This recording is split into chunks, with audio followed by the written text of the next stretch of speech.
Ruskin bond की एक कहानी है, द थीव स्टोरी।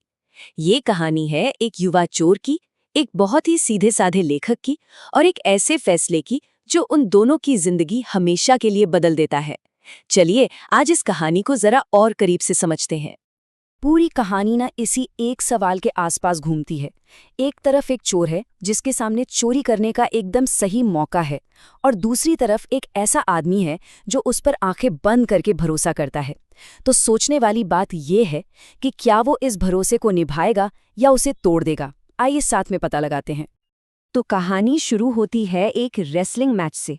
यहाँ हमारे दो मेन कैरेक्टर्स पहली बार मिलते हैं।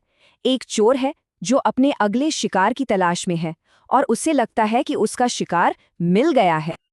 चलिए इन दोनों किरदारों को थोड़ा और जानते हैं।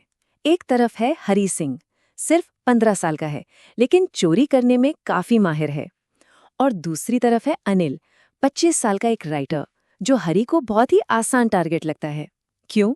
क्योंकि वो दयालु है, सिंपल है और थोड़ा कह सकते हैं लापरवाह भी है। तो हरी का प्लान क्या है? एकदम सिंपल, वो अनिल से काम मांगता है।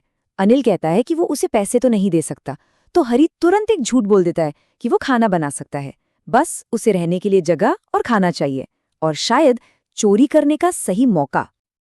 और बस यहीं से कहानी में एक बहुत ही इंटरेस्टिंग मोड़ आता है।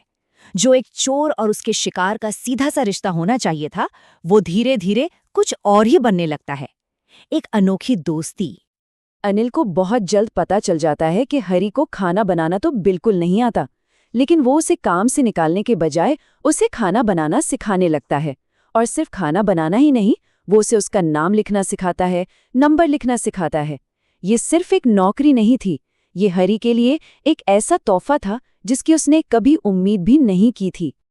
शायद पहली बार हरी चोरी से आगे के बारे में सोच रहा था। उसे समझ आ रहा था कि पढ़ाई लिखाई की असली ताकत क्या होती है। उसे लग रहा था कि एक बार वो पढ़ लिख गया तो वो अपनी जिंदगी में कुछ भी हासिल कर सकता है। अब आता है कहानी का वो हिस्सा जहां हरी के अंदर एक कश्मकश शुरू हो जाती है। अनिल का भरोसा और उसकी अच्छाई हरी को एक मुश्किल में डाल देती है। हरी की इस मुश्किल की वजह है अनिल का भरोसा। अनिल उस पर इतना ट्रस्ट करता है कि उसने हरी को घर की चाबी तक दे रखी है, वो जब चाहे आ जा सकता है।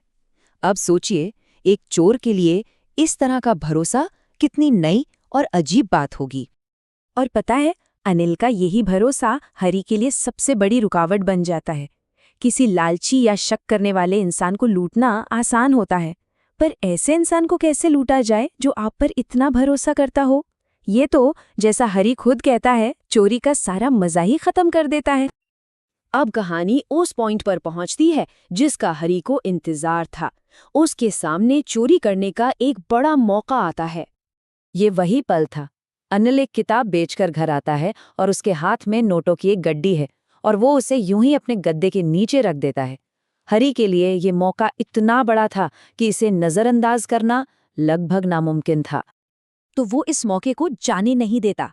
आधी रात को जब अनिल गहरी नींद में सो रहा होता है, हरी चुपके से अपना हाथ गद्दे के नीचे डालता है और नोटों को बाहर निकाल लेता है।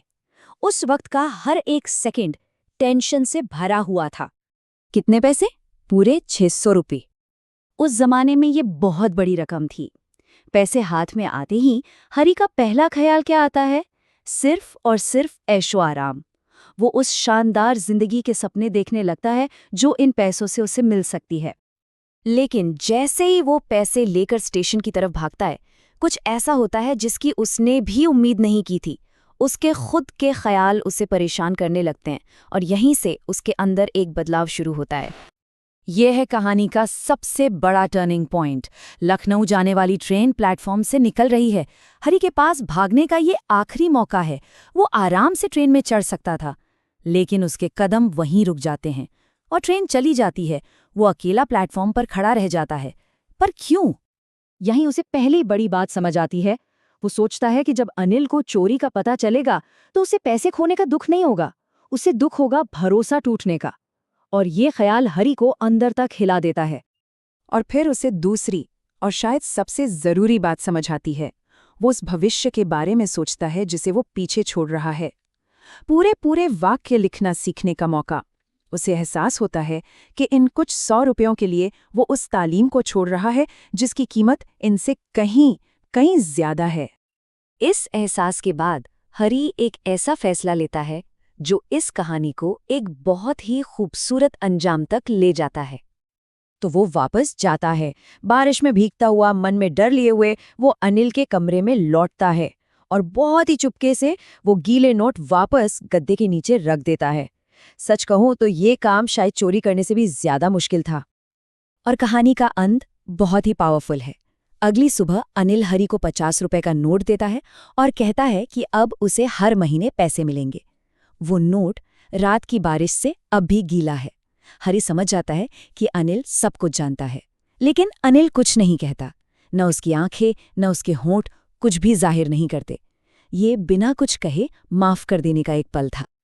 और ये कहानी हमें इसी एक सवाल के साथ छोड़ जाती है। क्या कभी-कभी बिना शब्दों की दी गई माफ़ी, बिना किसी डांट फटकार के सबसे ज्यादा असरदार होती है? ये एक ऐसा सवाल है जो हमें भरोसे, दूसरे मौकों और इंसान की अच्छाई के बारे में बहुत कुछ सोचने पर मजबूर कर देता है।